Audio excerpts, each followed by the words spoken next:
Please give a warm welcome to the director of the film, Mr. Mark Webb. I'm going to stick around just to make sure that we don't have anybody. Okay. Those people are with Sony, correct? I don't know. We can't be there. Hey, buddy. Good to see you. See you. Also, let's welcome some of the other creative minds behind Amazing Spider-Man 2, Mr. Matt Tolmack.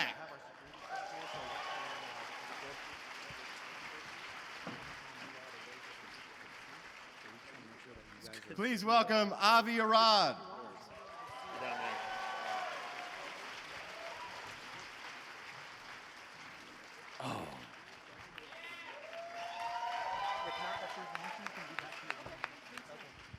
We meet in Amazing Spider-Man 2, Harry Osborn, played by Dane DeHaan. Yeah.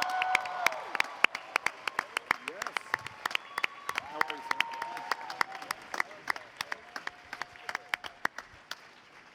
And we've also got a very special treat, Spider-Man himself. Ladies and gentlemen, the Amazing Spider-Man.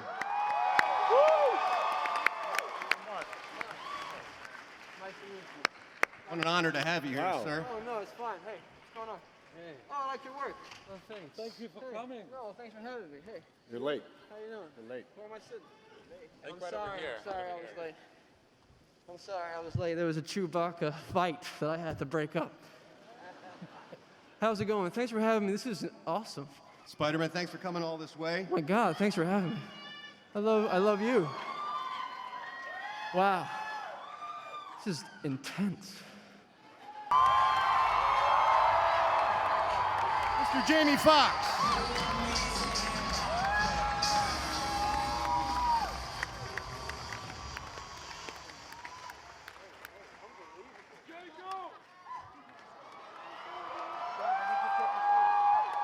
Take your seats, guys. Can't stand in the aisle way, please. Thank you. Jamie Foxx. Is that Jamie Foxx? That is Jamie Foxx. That's Jamie Foxx.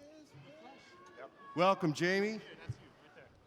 I'm getting the scent stuff, so I gotta go, and I gotta go to the bathroom. But I'm so glad that I got a chance to meet you all, and thank you. And you just, Jamie Foxx, right? Jamie Foxx? All right. I love all you guys. I love coming to Comic-Con. So thanks for having me, and thank you all on this panel. You guys are awesome. Thank you, Spider-Man. Thanks for coming.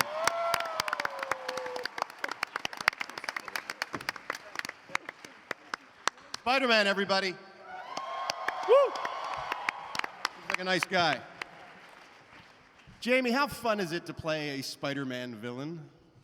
Because Electro just looks like just a kick-ass villain. It's extremely fun to play the villain. You don't have to color inside the lines, if you will. And the thing is that when I got the call about this, my 3-year-old, she was 3 at the time, she's playing on her Spider-Man jumper. She's having a Spider-Man birthday, and they called me and said they want you to play Electro, and I was like, wow, this is gonna be crazy. And my daughter was like, man, Spider-Man's gonna kick your ass. And I was like, well, yeah, that's gonna be part of it, but I'm planning on doing some ass kicking myself. And what's interesting, if you know anything about the character Max Dillon, which is great for an actor, because Max's father left him when he was a kid, so immediately there's something to draw on. And then his mom was very, overprotective, doubting him, and we don't show it in this movie, but he was actually married at one point, and his wife leaves him. So there's this 42, 43-year-old guy who's just been living at home with his mom, and he's this electrician, genius. I know guys like that, so it was like that's great to draw from. So what we wanted to accomplish was have him be betrayed by 3 things: love, his family, and then his work. And then we added something to where when you see Max, it's actually his birthday, right? I can't, should I say that? Say it. Yeah. Say it? Say it. Go for it. Can I give it? I think you already said it. Can I tell it? Is it okay to say? Can I give it? Yeah. If it's okay, let me say yeah. So what it is that we said, okay, it's Max's birthday, and even his mom doesn't remember his birthday. Oh. So he says, Mom, it's a very important day. You have anything to say to me? No. So you immediately see that he's in a hole, so that when he turns into Electro, it makes sense that he has so much venom and so much anger. And I wanted him to play exactly opposite of what you just saw sitting here with all the jokes. I wanted Electro to be a serious individual that wants to burn the city down and burn Spider-Man along with it. Wow. This time around, Mark, you're free of the constraint of the origin story, Yeah. right? You kind of got that out of the way. Now you get to move forward, develop the characters and the situations.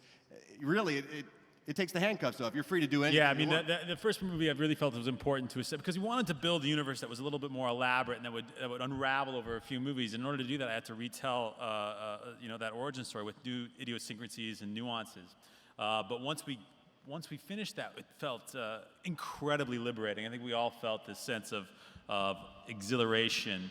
And I wanted to build at the beginning of this movie, Spider-Man is having fun being Spider-Man. He is incredibly agile, and there's a level of virtuosity in his abilities to be Spider-Man that was really a great foundation to start from. And then, but of course, whenever Spider-Man gets a little cocky, you find someone like Electro coming around just to, teach him a lesson or two. So it was a really great way to start off the movie. Wait. Oh, Andrew!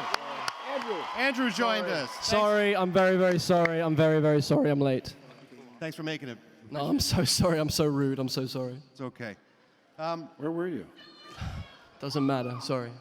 Man. Andrew, now that you're here, it looks like in the film we also get to expand on the relationship between Peter and Gwen, like their relationship is going to the next level too. The first film was sort of about them falling in love, and now they're in the midst of a relationship and trying to deal with that, right? Yeah, I guess. Yeah, as time passes, intimacy issues abound. I think we all know how difficult it is to be in any kind of relationship, romantic or otherwise. But especially when one half of the pair is Spider-Man, it's kind of impossible. But these two are they feel destined for each other, and I think. Oh man, it's so nice to be back here. Hey guys, this is so awesome.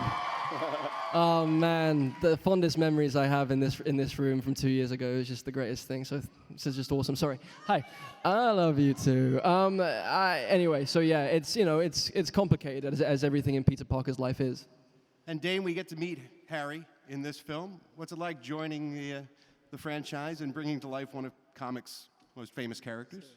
Yeah, really amazing. I don't really know what else to say. It's really great, and I have a lot of respect for Andrew and Mark and Jamie, and to be welcomed into this family and to bring a modern take on Harry is an awesome thing. That's great. For Mark, It's a lot of love going on here. for Spider-Man 3, I am demanding Carnage, but my question is,